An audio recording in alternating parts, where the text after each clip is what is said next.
Need a new computer. God damn it. It seems to be fine though. I'll stop the render here. Seems to be okay. So like the material will need to work on the material for sure. Yeah, nice. Just dropped like 2/3 of the people who are watching. Always a pleasure. Always a pleasure. That Dell served you so well? It did until it didn't. Now it's just a mess. I swear to God. Rhino crashed. Someone send help. Send help, please.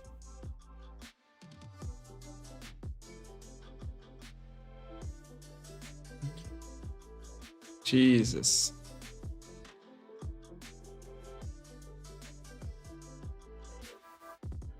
Jesus.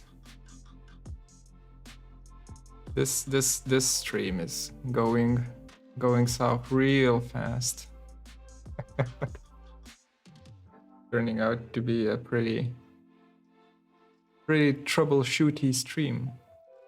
I wonder what's up. I think it might be my NVIDIA drivers that I've updated that are freaking out now. That's interesting.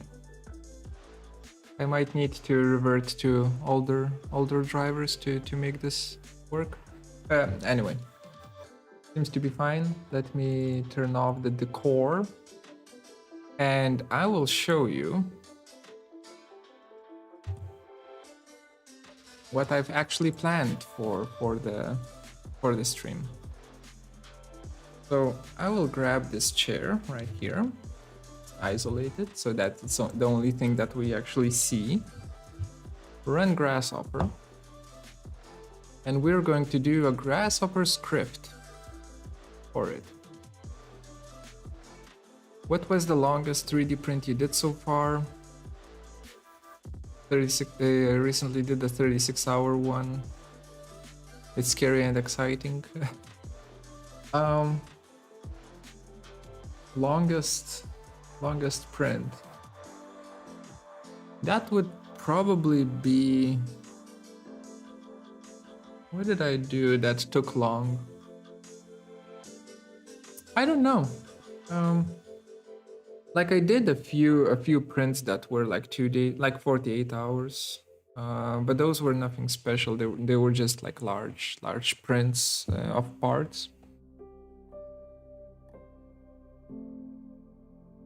Like I will give you a different answer. The largest print ever that I did was made out of parts. Each part took around 10 hours to print, and it was around 200 parts. So I used like 7 different 3D printers for it. Maybe that's my final answer. My final answer right there. So I have this little script here. And this little script is going to be shared with my Patreon supporters.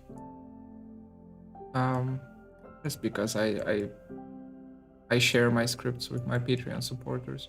That's the only way I can say thank you to them.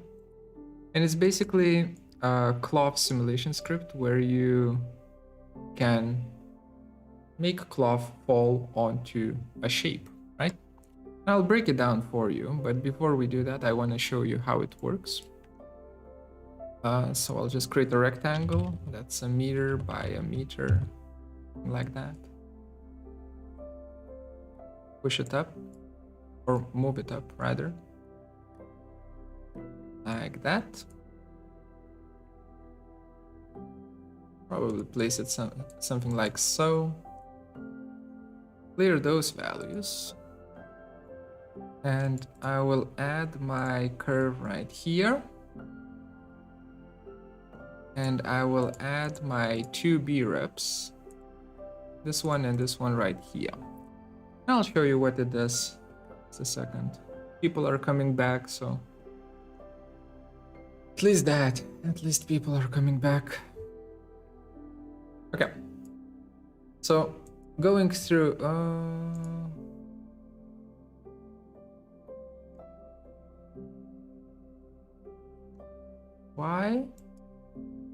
Why does stuff just stop working every time I run the stream? Hopefully this will kick in and start working. If it doesn't, then we'll need to figure out why. But for now, we have a curve, right? We divide it up into a grid of points. From those grid of points, we create a mesh, right? So it's just a rectangular mesh. We clean it up, and then we run it through these goals, right? For Kangaroo solver. So first goal is we will show this mesh. Second goal is we will make sure that the mesh tries to keep the edges the way they are, right? So it's not stretching. Third point is, or third goal is that it's going to, around every point right here, it's going to create this kind of a sphere, and it's going to make sure that the spheres don't intersect.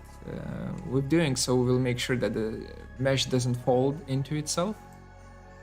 Third point is that solid point collide. So all of these points of a mesh, these guys right here, can't intersect with the chair, right? They can't go into the chair.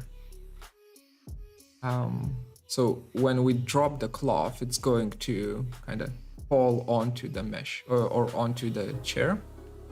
Last one is vertex loads, or the one before the last one is the vertex loads, which basically just adds gravity.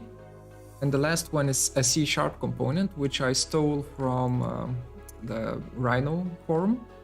And it's basically, it catches these edges, like these sharper edges that we have, and it makes sure that those, that the mesh doesn't intersect with the sharper edges, right? So it's like a secondary collision detection.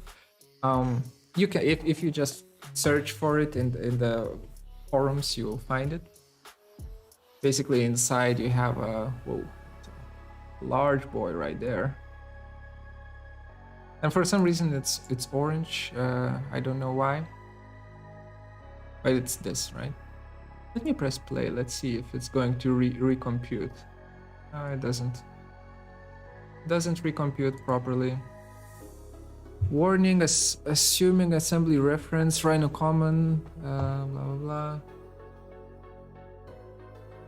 You may need to supply runtime policy.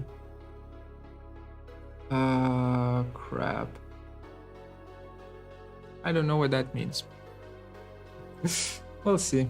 It did work yesterday. So this is like literally me preparing for the stream, and it doesn't care that I prepared. Let's just see if it's gonna work or not. Run. You can see the claw falling. And technically it should hit the geometry. Yeah, it does. Yeah, I mean the script is for Rhino 6 and I am using Rhino 7. But it should work on Rhino 7, right? Right?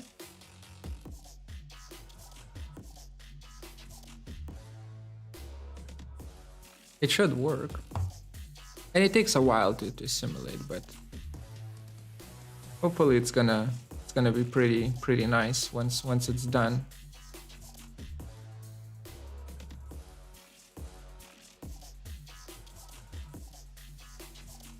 Let's just give it a second.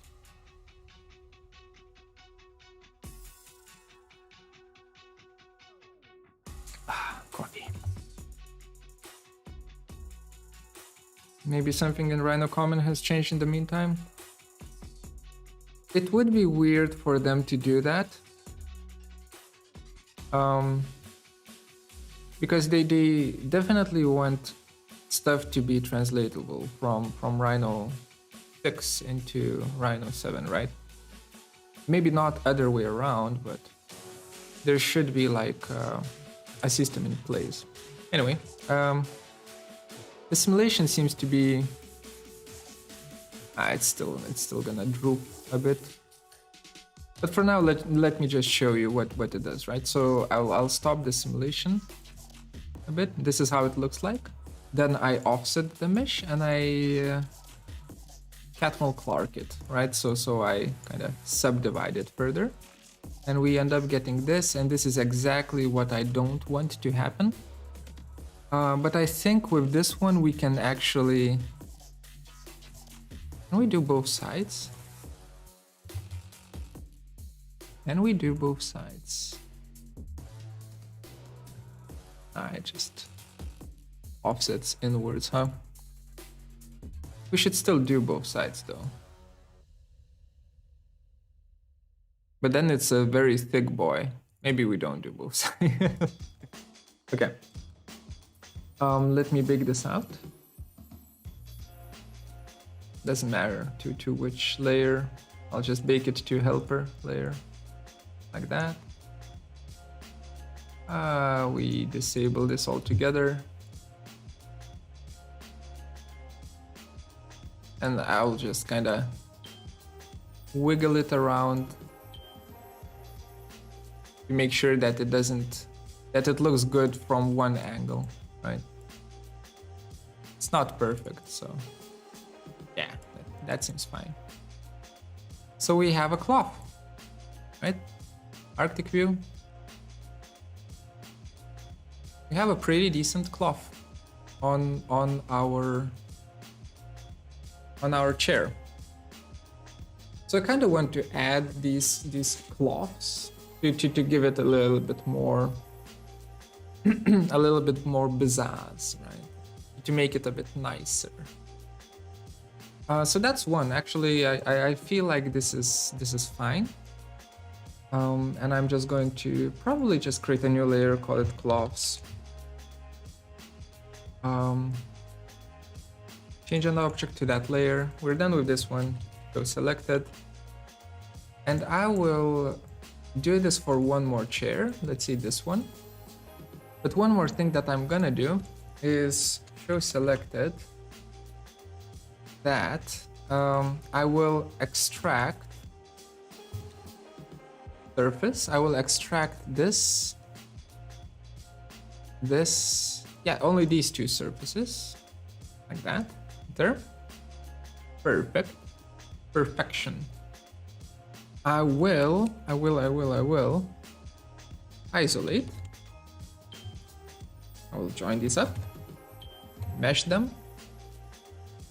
split, align vertices. I will align the vertices. No vertices aligned. Okay, I will weld. There we go. I will offset mesh downwards. And the thickness of it doesn't really matter, right? Like that. That seems fine. So we have like a thickened mesh. Oops, right there. With what I can check if it's a closed, and it is a closed polygon mesh, that's perfect. Back to Grasshopper. I will reference in the mesh.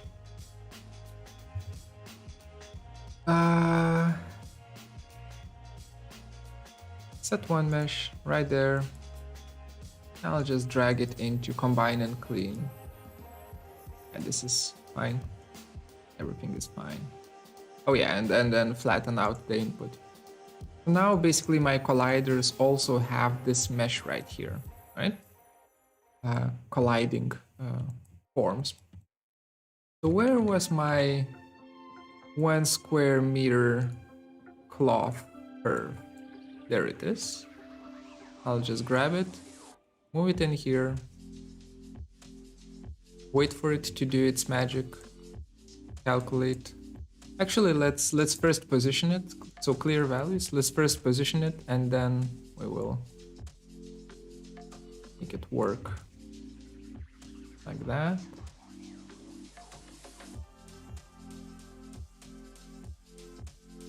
Like that. Maybe closer to here. Something like that. Yeah. And then I'll just push it down really close to where it should start colliding, just because I don't want to wait that long for it to do its magic. Set one curve. And by magic, I mean simulation. Okay. Let us reset. Let us disconnect. Actually, we don't want to wait on the offset and Catmull Clark mesh. We just want to see the preview, right? Just that. I don't remember if I reset it, so I reset again and I run it. Let's find a nice angle to look at it. And at the... Okay, why do you just drop right through this? Oh no, I had this problem before. Is it because of this mesh? We reset, we run this again. No, it's not because of that. Something different. Okay, let's investigate. Try remesh. Hello? Did I not? I didn't. Okay, clear values. I forgot to reference in the correct chair. That helps. Helps when you reference in the correct chair. Okay, so that's done. Yeah, immediately chat goes, is there chair referenced? No, it is not. Oh, by the way, I'm using this try remesh. Really good stuff. Really, really helpful for getting a pretty clean geometry. And the way you do it, I will show you try remesh later, but this is like in Rhino 7, this is something that I constantly use. Very good. And I think now we can join this in. There we go. Reference. Play. Make this smaller. Yeah, there we go. Okay. Light. A bit more light. Yeah, that's fine.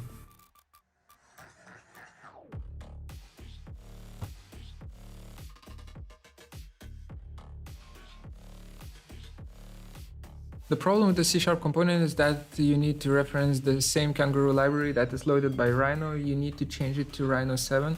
But isn't that...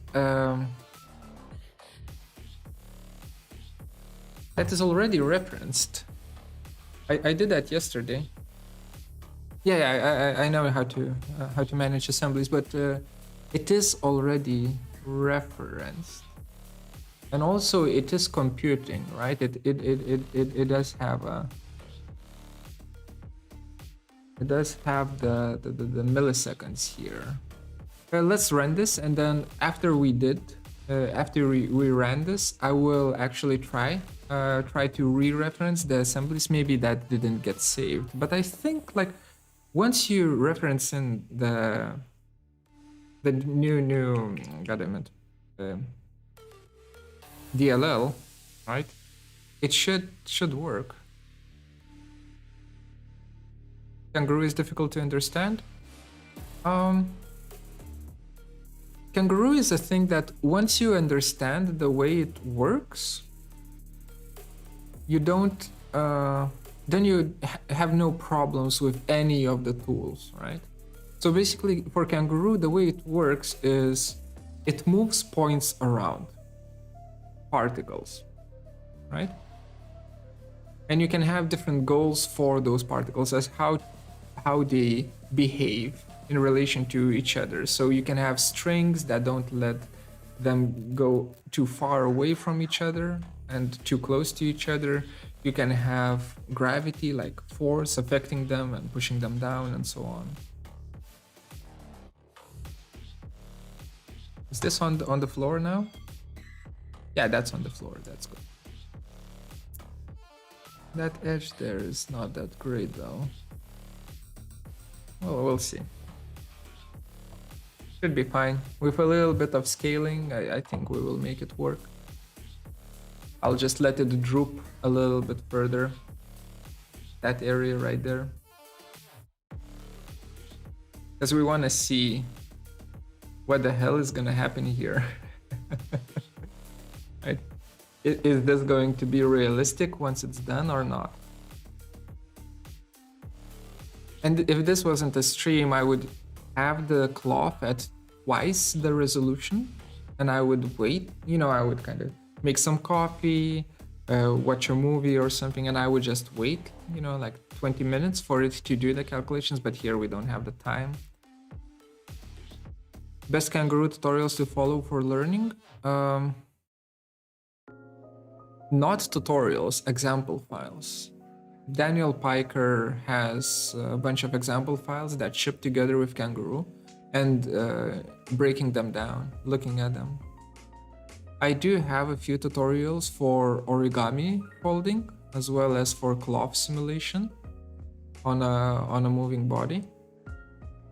But I think like to start, it's really good to just do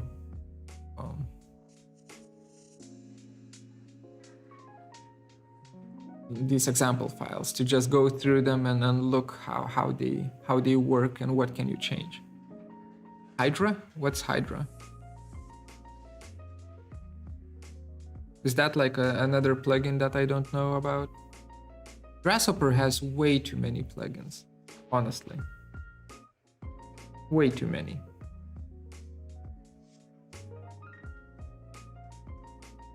Okay, let's stop the simulation. I just want to see how it looks like. Bam. System preview.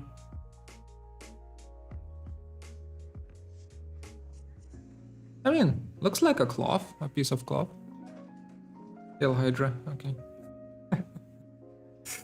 Got it. And the intersection is not there, so I think it works. Okay, we will try. Bake into cloths. Okay, that is done. And now for the assemblies, right? So right click that bad boy, manage assemblies. Kangaroo solver. So where are you located? Rhino 6 plugins, Grasshopper components, Kangaroo solver, DLL. I have it there. It's actually there.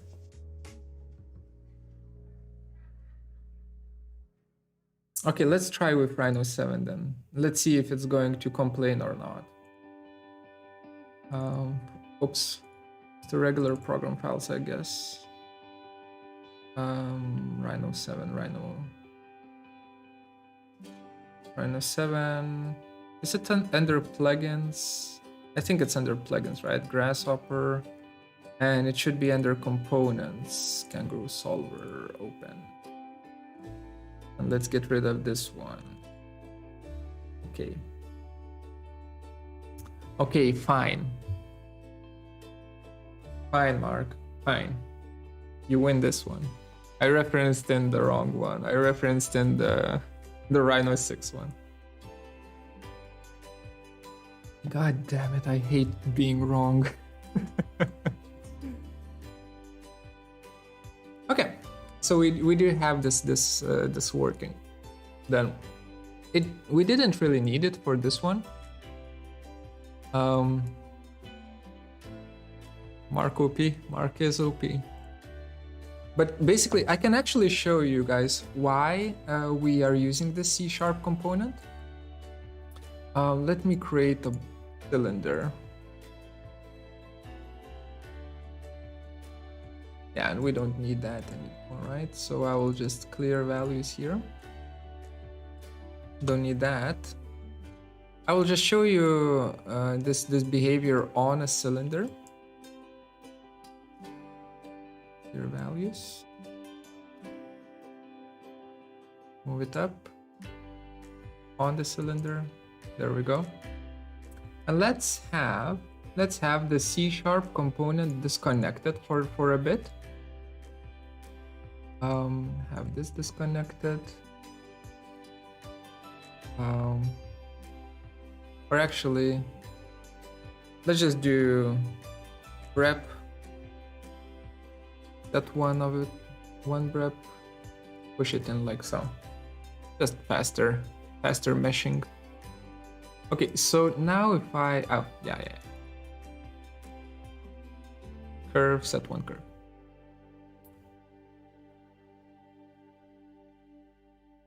Mark is OP. We have that, I run it. Oh yeah, we need to definitely disconnect the offset. Disconnect the preview for now. We go again. Press play.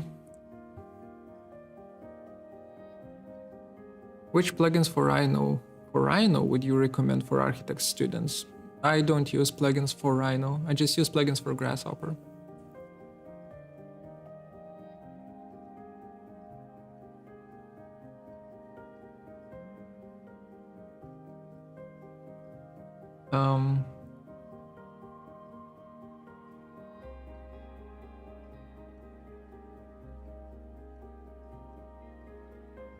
When I first saw the Kangaroo solver, I thought you were going to inflate the sofa cushions to make them puffy. Nah.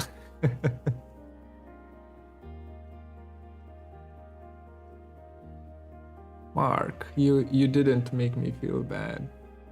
I'm really I'm really happy when like when there is interaction with the viewers, where the viewers are sharing knowledge, right? I find that to be very, very important. So here we have our mesh, and see that sharp corner right there? That is the problem. That's problematic, right? So I will just bake this out just to show you the difference, right? So this was without the C# script, right? Delete that. And now let's add the C# script. So let's reset, add the script, run it again. So now we wait again. While we do, I read the chat again. So yeah, every time when you see that there's a way of how you can improve something, just let me know.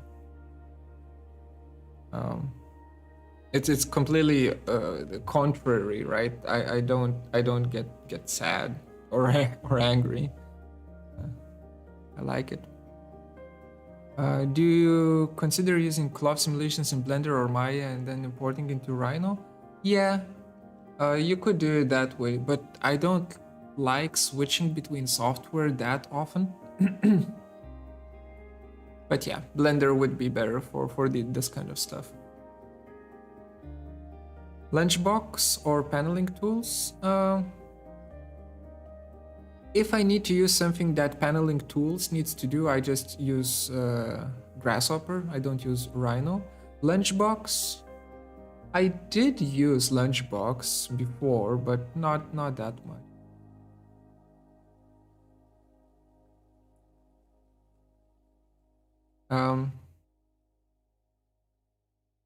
Greetings from Morocco. Thank you for all the videos you make. Very interesting and helpful. Happy to hear that.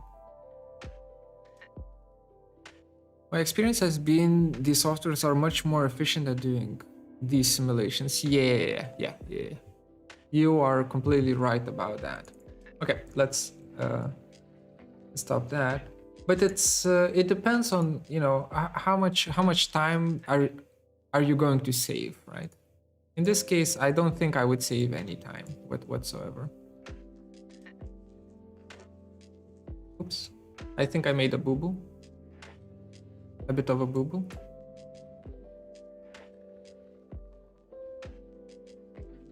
Let's just unmake the boo-boo.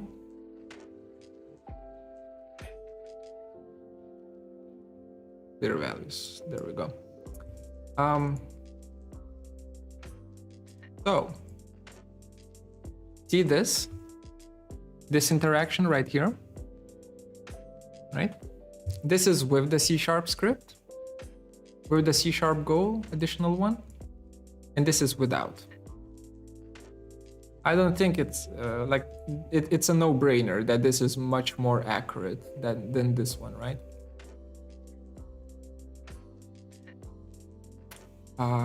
Arctic view. Oh, beautiful.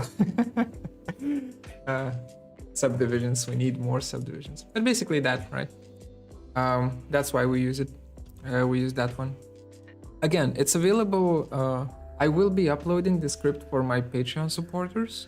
But at the same time, it's available on the Grasshopper forums. If you just search for cloth draping on objects, yeah, cloth drape in the Grasshopper forums, in the McNeil ones, you will find them without any problems. Very, very powerful C# script. Thank you, Daniel. Are you planning on doing tutorials with Unreal Engine soon? I was planning on doing tutorials with Unreal Engine, yes, but the problem with that is my laptop can't handle them in the live stream. I think it can handle them a little bit better if I'm just recording, but it's a problem that I will need to figure out how to fix. For now, no. For now, I am just doing this with Rhino. Okay, so we have two cloths here. You know, just a little bit more life for our little scene right here. I will add some sort of material to them. Cloth, fabric.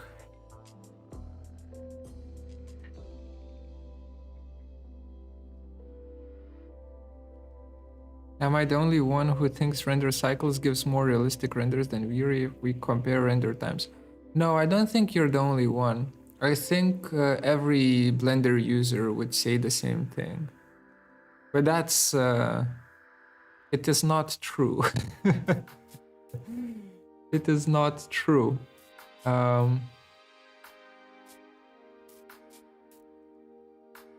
Just a second. They are close though. They are very, very, very, very close. But Viri is still more powerful. For simple renders, without a doubt, you couldn't tell a difference between the two. Do we do green? No, we don't do green, do we? I want to do yellow. Wait.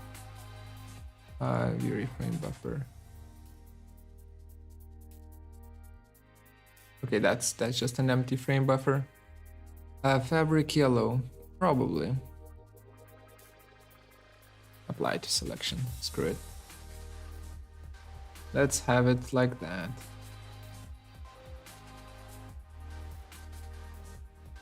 Okay. So we have this. We have the cloths. Done. We have the furniture kinda done. We have a bunch of stuff here.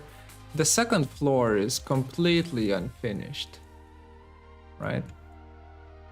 So I kind of want to add something here, but I have no idea. Like, this is the bedroom, right? I want this space to be completely minimalist, right? Completely minimalist. Nothing, no furniture, only a place for a bed. nothing more. So we need to figure out what the hell are we gonna do with that.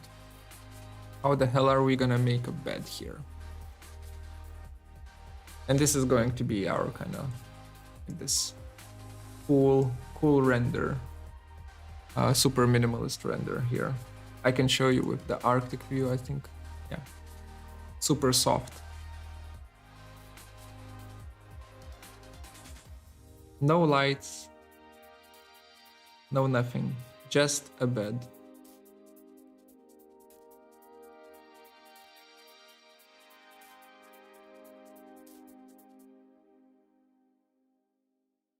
People create such outrageous forms and don't consider stuff like plumbing, which is one of my initial goals to get resolved while finding forms. Your views. If you do architecture that is oriented around plumbing, then you're doing architecture wrong. Like, that's an approach of an engineer, and I get it, right? It's cheap. It's much cheaper if you first incorporate plumbing, and cheap in a good way, by the way. If you incorporate plumbing first, and then not just plumbing, but everything around it, and then build it. But that is when you kind of create. You know what's the best way to do it then? Modular housing, right? Creating modular housing, like these post-Soviet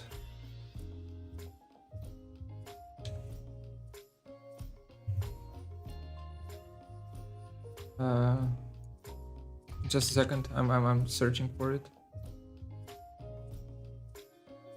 Like this. This is it's perfect for plumbing, for heating, for everything, because you have, everything is that yeah. So I'm talking about services in general, right? Because you have straight lines that intersect perfectly, and you have all of it kind of all laid out in a grid, so it's very easy to manufacture, and everything fits and snaps perfectly into place. My argument is that we as architects, we should think about, first we should do a space, spatial experience that fits our clients' needs and that fits what we want the building to be. And then solve the plumbing layer, even if it's hard to do. For instance, it's actually a good point that you're making. Like for this building right here, all of the plumbing would need to be how do you call it? Like flexible plumbing. You wouldn't use regular pipes, right? You would use silicone piping. Do you know what I mean? Like pipes that can bend, right? For all of the plumbing, and that is used, and that is fine. If you try to add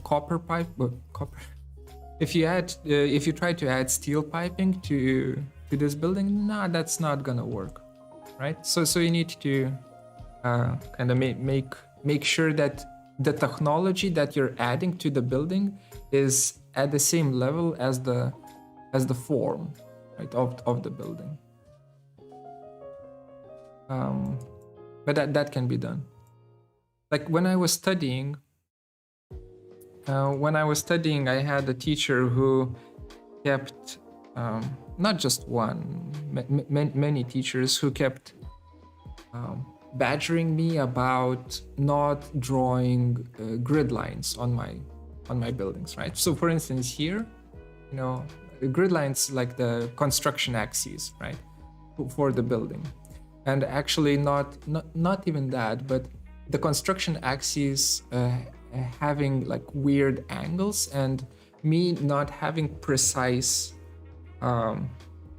measurements for where different constructional elements are going to be placed. So the answer to that one is that the measurements are done through GPS coordinates, not through ruler, not with a ruler, or for blobby buildings like these.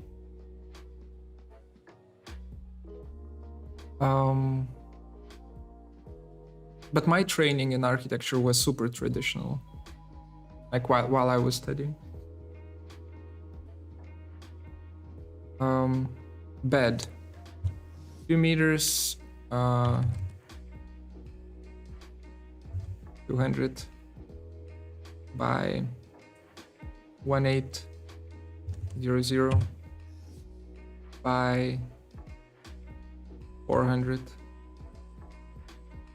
something like that. No, definitely not 400. What am I saying? 200, like that. And then another one is going to be with SubD tools, actually, because I'm lazy. Let's do 4 by 4 by 4, like that. And then this one is gonna be like 400. No, 400 is again too much. 300? No, that's too much. 200. That's fine. Okay, that seems to be okay.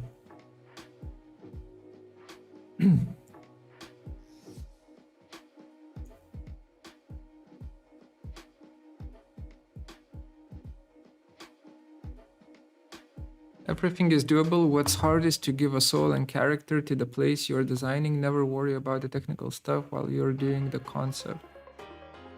Worry a little bit about the technical stuff as you're doing the concept. For instance, gravity. You know, the existence of gravity needs to be always considered as you're creating the concept. But I do agree with the soul part. I do think it needs to have, like, every design needs to have some sort of soul. It doesn't matter if it's a complex design or if it's not a complex design, but it needs to be tailored for the needs of the client, right? And I don't think there's a lot of clients who want to have a very regular, you know, block house. Maybe there are, but I haven't encountered any. No, that's too much. 3 centimeters is too much. 1 centimeter for chamfer. It's good. So we have that.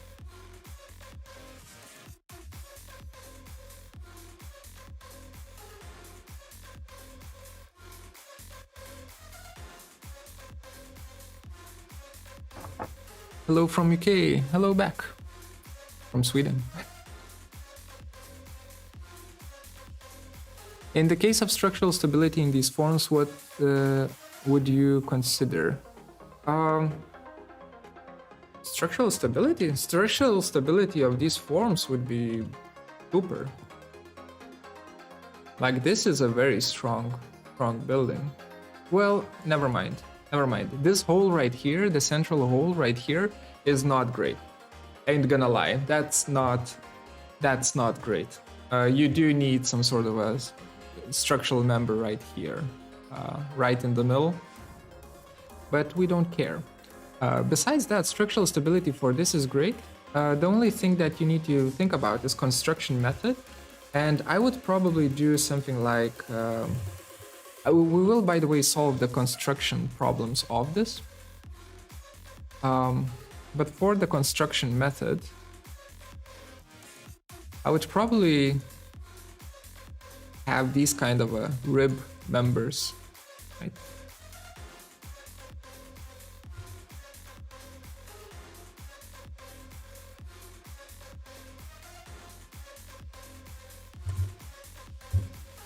Like that, all throughout. And then what you do is you basically start carving into them and seeing how can you optimize and how you can you serialize the structural members so that you don't have, not every structural member is completely different from each other. from one another. And then all you do is you just kind of add fillers in between to get the form, the mold of the form. And we'll be doing that for sure. I feel like that's very important thing to do. But now, for now, we're back at this one. And I want to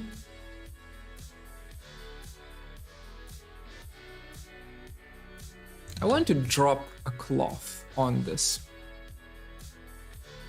A little bit of a cloth. But before we do that, we need to position this in the correct place, huh? Move it to here. Zoom selected. God damn, this is a large living room. Bedroom. That's what I like.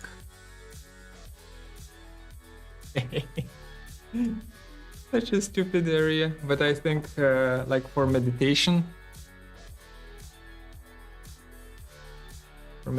I think that's gonna be just fine. So you get moved there, somewhere there, and get sunken in like that. Perfect. Bounding box is created like that, isolated, and then moved out by 3 centimeters. At this point, you all know what I'm doing. Well, those of you who saw me do the other parts of not architecture. What am I saying? Of the building. We are gonna make a hole. Bam. That's done. Go selected. Floor. Good enough. Boolean difference. From this, enter with this, enter. We do some booleans right here. So you can't think about all of the challenges of the design at the start. That's going to be, what's the word that I'm looking for? Paralyzing. It's going to be paralyzing. Become paralyzing. If you try.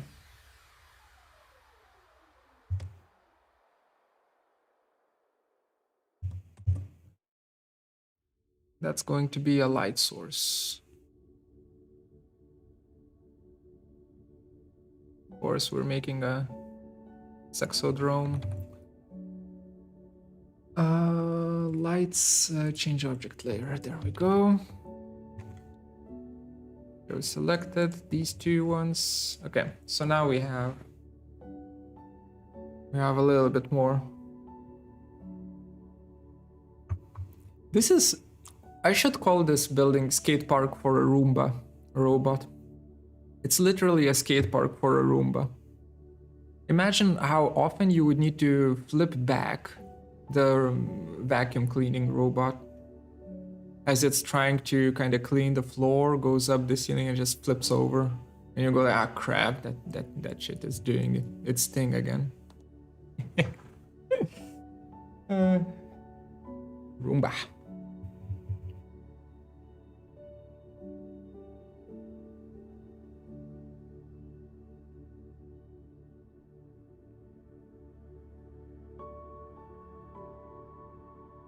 Yeah. Okay.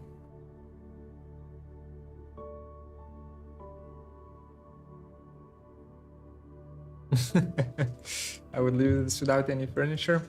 I want a little bit of furniture. Not too much though. So for instance, this is too high up, right? I will try to fix it.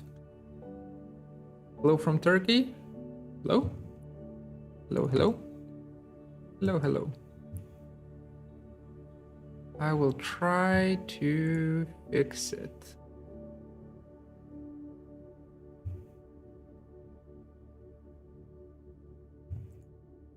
by just moving this down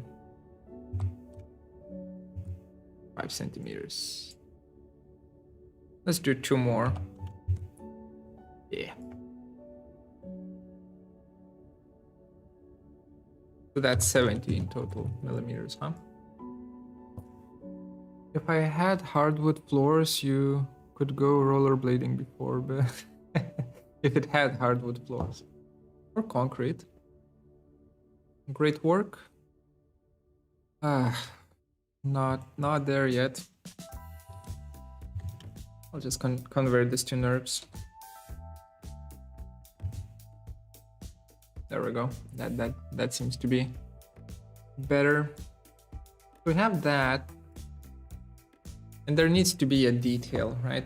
Some sort of a thing. So I'm thinking of creating a cloth. Creating a cloth for this, but before we do that, we need these to be extracted.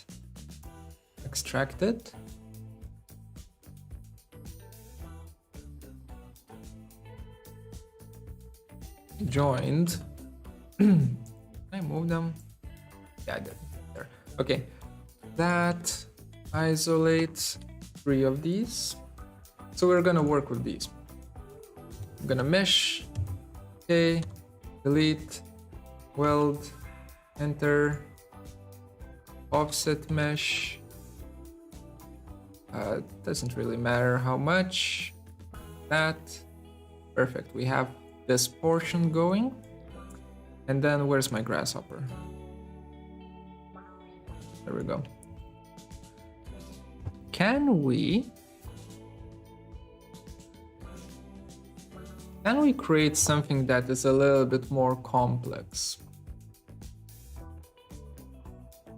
What if, hear me out here. What if I do create that kind of a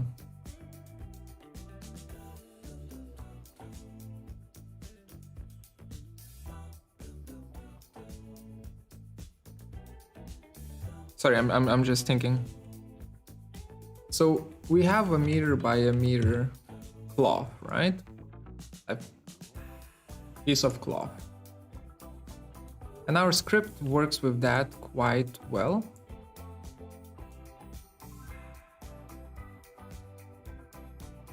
Do you think parametric techniques should be focused more on economical sustainable solution, not just environmental sustainability? Also your views on 3D printing buildings, please. 3D printing buildings, I think it's too early and most of the projects are very naive, but it's necessary that we continue our research doing that. So I don't mind it at all. I think that it's necessary, but we shouldn't be living in 3D printed buildings just yet.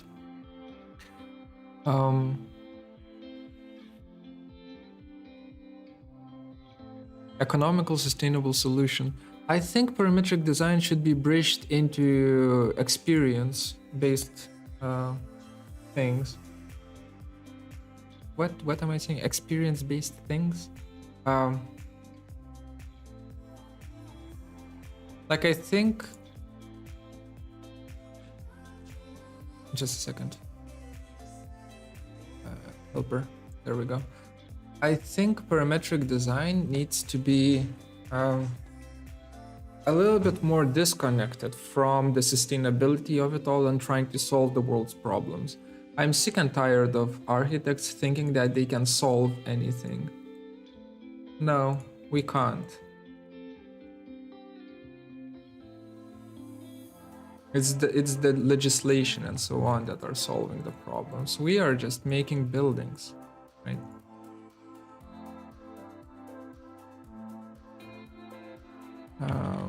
Join this up. Like we can communicate about problems with our buildings, that's for sure. I do agree with that. But nothing more than that. We can help as well in solving problems. But parametric design has nothing to do with it. At least I don't think it does.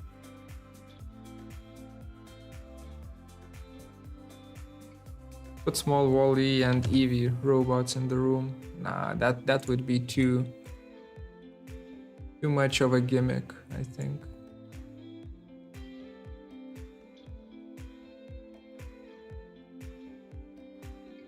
I'm just wondering, how can we make this nice?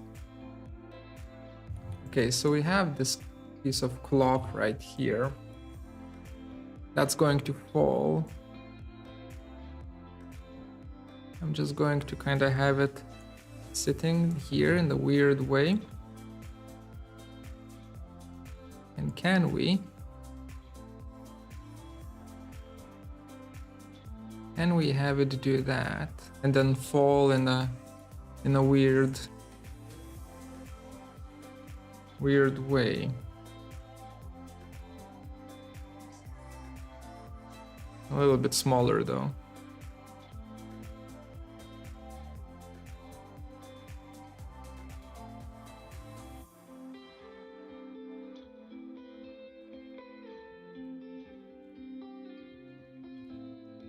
That's probably not gonna work, is it?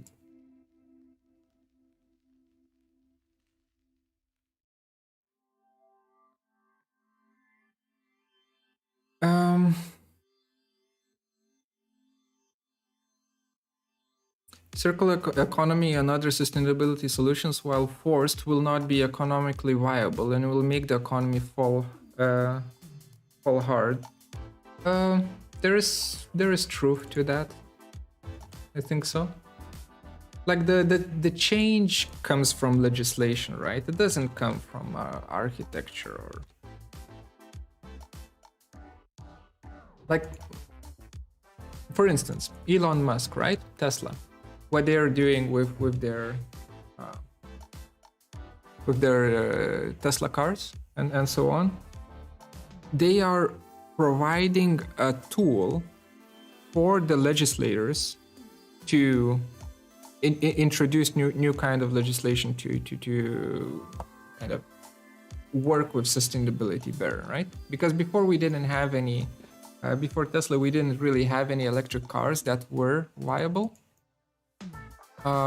as a substitute for internal combustion engines, and now we do, right? I feel like that is great. That is amazing, and that is something that should be how do I say? Should be encouraged. But for us as architects, what we can do is we can provide, just like Tesla did, we can provide solutions or design approaches that that enable sustainable legislation to be viable, if that makes any sense. But not more than that. We can't do it all, right? Can I just...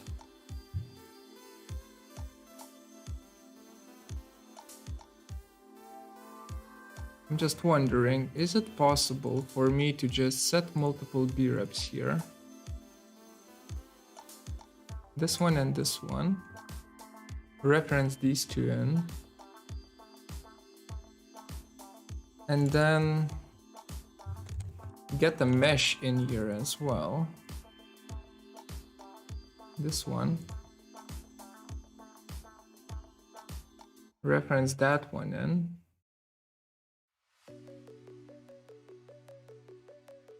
Okay. 4 seconds for recalculation, huh? Not great. Ain't gonna lie, not great. Oh, actually not bad. Now, edge lengths 4 seconds to calculate. Yikes. Maybe that's too many. We'll see. We'll see. We are pushing this to the limit. And because of that, I will save my file. I will save my file and we'll see if this actually simulates properly.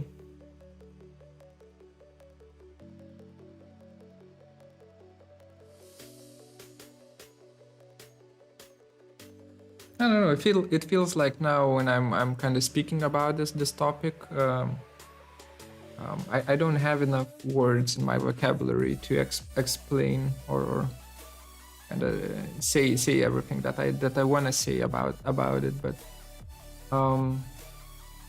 sustainability in general needs to come from all sources all at the same time, and architecture is just 1% less than 1% of it. When it comes down to buildings, it's material research that needs to step up their game. Especially steel and concrete, like finding alternatives for steel and concrete. I think we can try. I mean, what's the worst that can happen, right? It's not like the stream is going to crash, right? Right? It's not like it crashed before.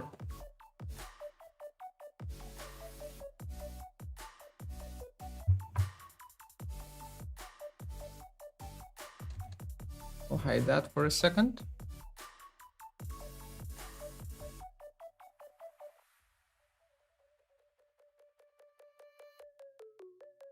Is this disconnecting? No, that's fine. It looked like it's disconnecting. Smirks, yeah. Okay.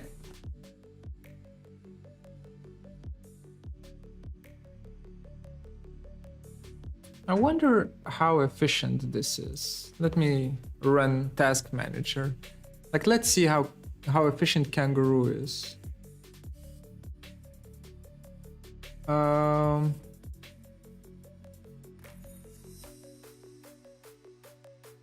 Oh man. Oh man, come on. That's not good. That's definitely not good.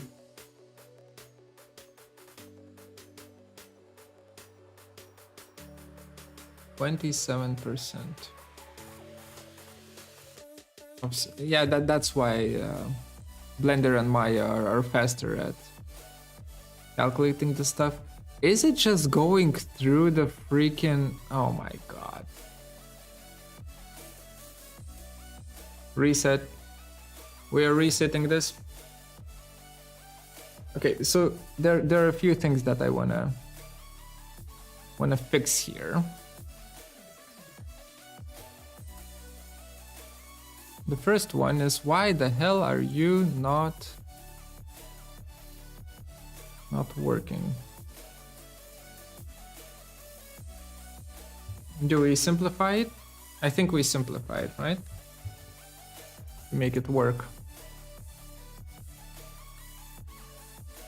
Clear values, rebuild, not rebuild, quad remesh. We run quad remesh on this, and how many quads do we have here? So weird.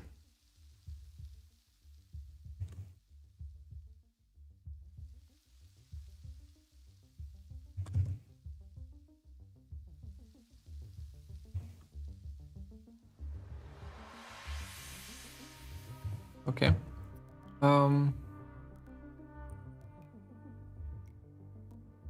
Yeah, Rhino does love RAM. Quad remesh, let's try. Oh yeah, I wanted to... What? We have 10,000 faces. Let's try doing like 5,000. Like half of that with adaptive size of 100%. No, wait. Adaptivity. 0, right? Preview. Show me. Are you squares? You are not squares at all. Why is this hard? Why? Why is this hard to do? All we need is a rectangle. That is 1 by 1 meter.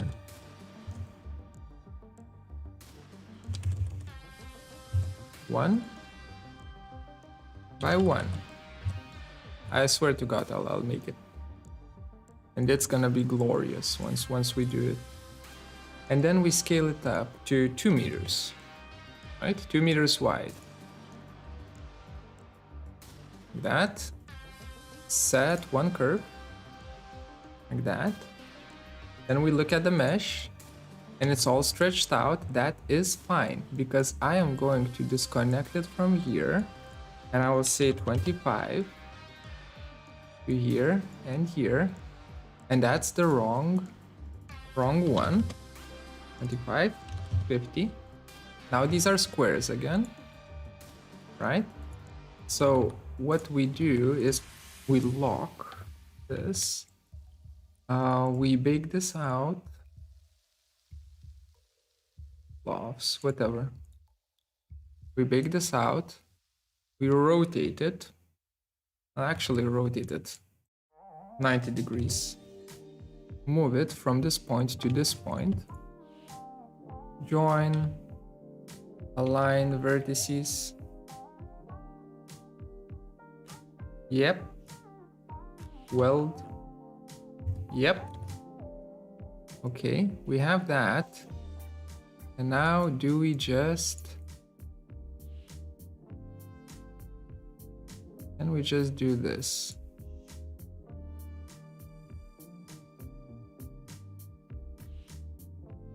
That.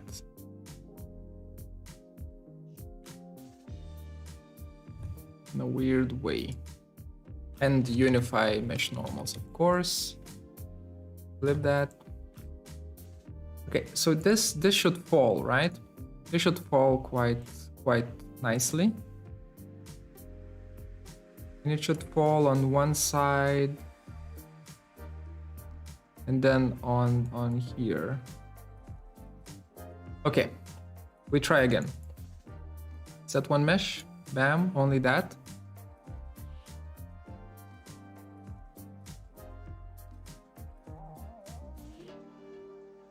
Rhino loves RAM, but we love RAM.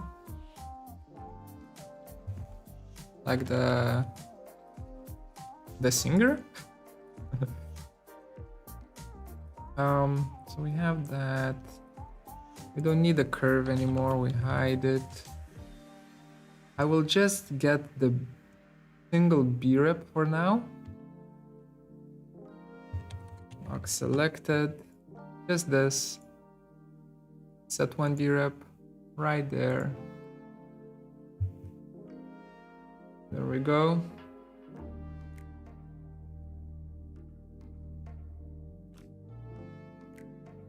Okay, that's fine. Oh, red 0, okay, got it. Anime references. Okay, so that and run. Okay, this is faster. Which... Yes, good. Very good. Keep hitting that. Keep hitting that. Very good. Keep going.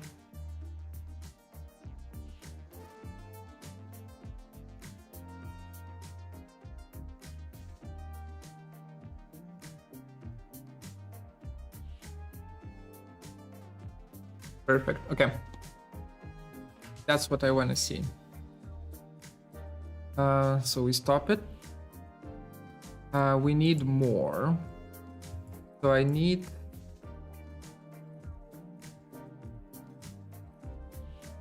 this mesh in here, and I think we don't need the wooden part, like the bottom of it.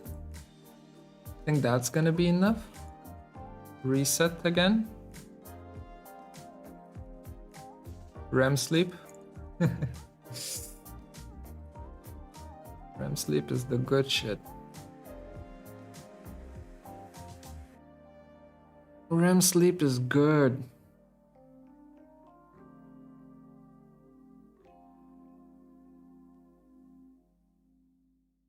There we go.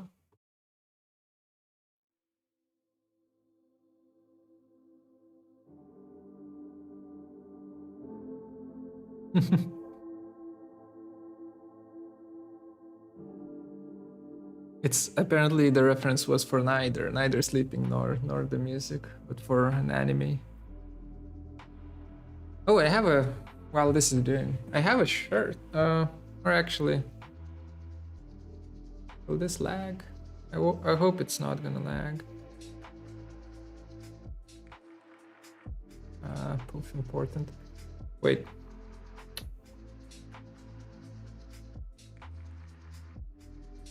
Can we do this? Look at my shirt. Evangelion. Oh yeah, anime. With some cool stuff in the back. I'm really happy that I found this. Oh, camera gone. Really happy that I found this shirt. Just in some random store as well. Like 7 euros or something like that.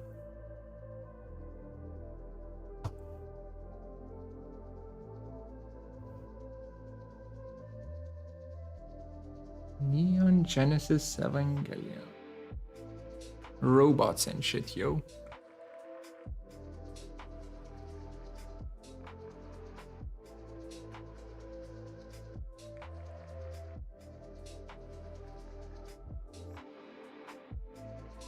Oh, it even does the little foldy thing there. That's nice. That's nice.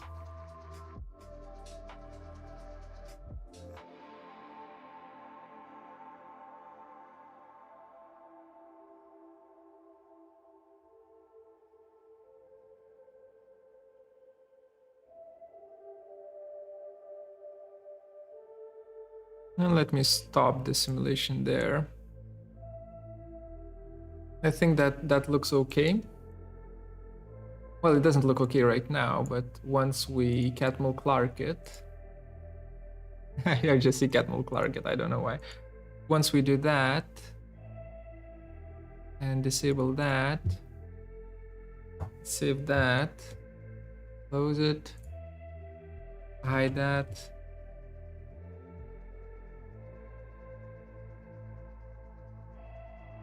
Arctic view. Perfect. We have ourselves a bed.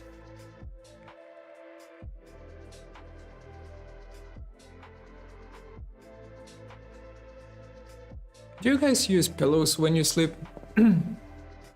I don't. So I don't think we will add any pillows here because this is my house. I don't know. My neck starts hurting if I use pillows. Have you explored geometry nodes after your test video with the experimental version? Oh, that's Blender. Seems like someone wanted Grasshopper in Blender. Yeah, I have explored those geometry nodes a bit more. I'm keeping track of the updates that they do, and once they incorporate proper mesh, like face extraction and edge extraction and so on into the geometry nodes, then we will do a lot of crazy stuff with Blender.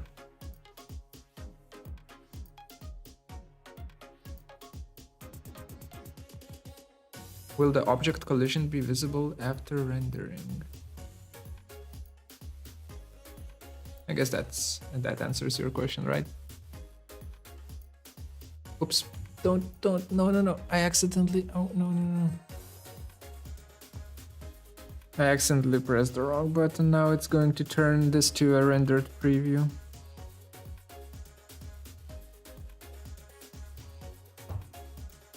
I love Rhino's rendered preview. Really accurate. This is exactly how I want my interior to look like. Very good. Okay. Unlock this. Get that mesh out of here. And so get that curve out of here.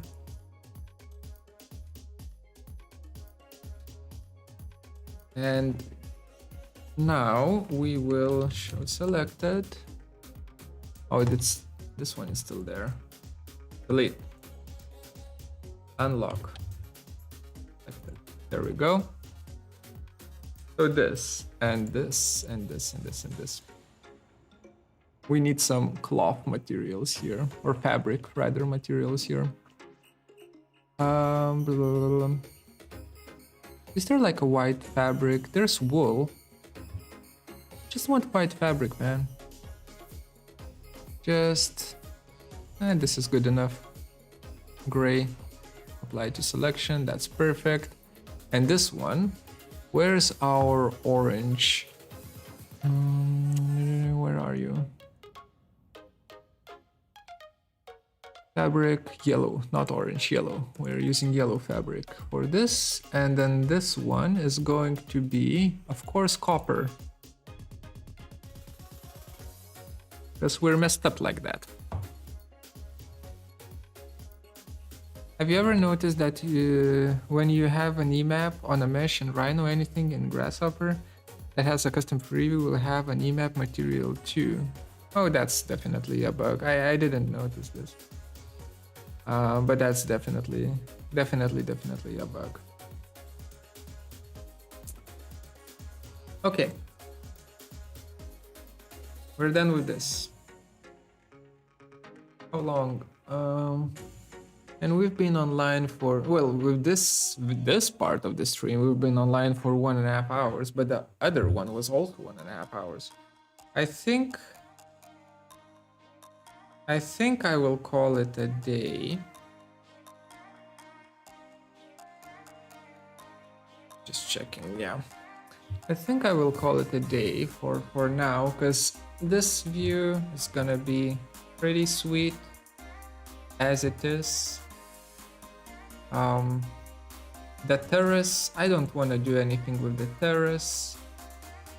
The staircase area, I think we... come on. The staircase area, I think we keep it the way it is. Nah, that's just the staircase area, right? And all of our crap is mostly located in the first floor. This is a very awkward area right here underneath the stairs. I will be ignoring it. I will be ignoring it and saying that that's exactly how I wanted it to be. So that is done.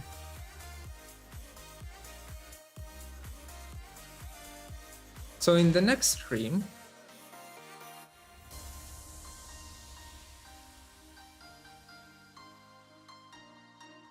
what do we do in the next stream?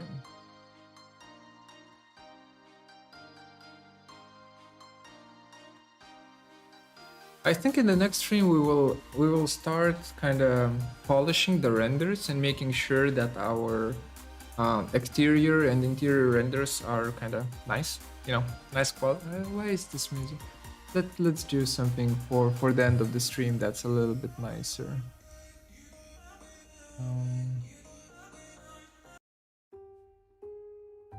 There we go. Much calmer. Much calmer. So next stream. Right. So we will be doing renders, polishing them, and we will be doing 2D drawings, kind of constructing proper drawings for this. And once we're done with that, hello, you've just missed the stream. We're ending. Once we're done with that, we will move into construction of this.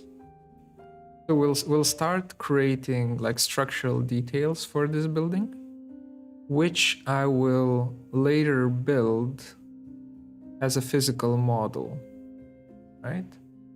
And that physical model will be kind of robotic. It's gonna move around and so on. So nothing fancy, something simple, but that's the way we're gonna do it. Once that is done, and actually we will kind of switch back and forth between building the physical model and kind of working on the digital part of the project. And maybe I will figure out a way of how I can get Unreal Engine involved in this. Because I really want to show you guys Unreal Engine 5, right? And then how we can kind of use it in a nice way. Because it's nice to be able to walk around this space, right? Do another sleep. Another sleep.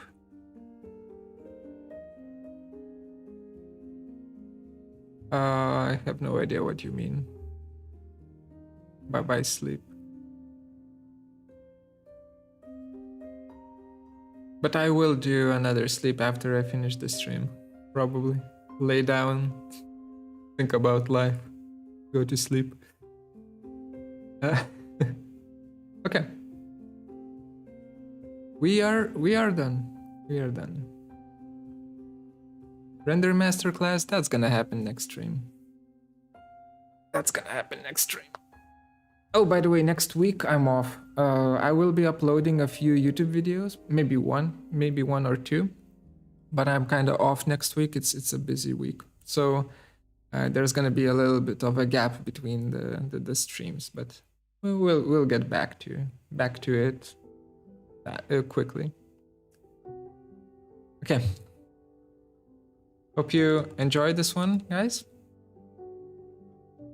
Take care. Bye.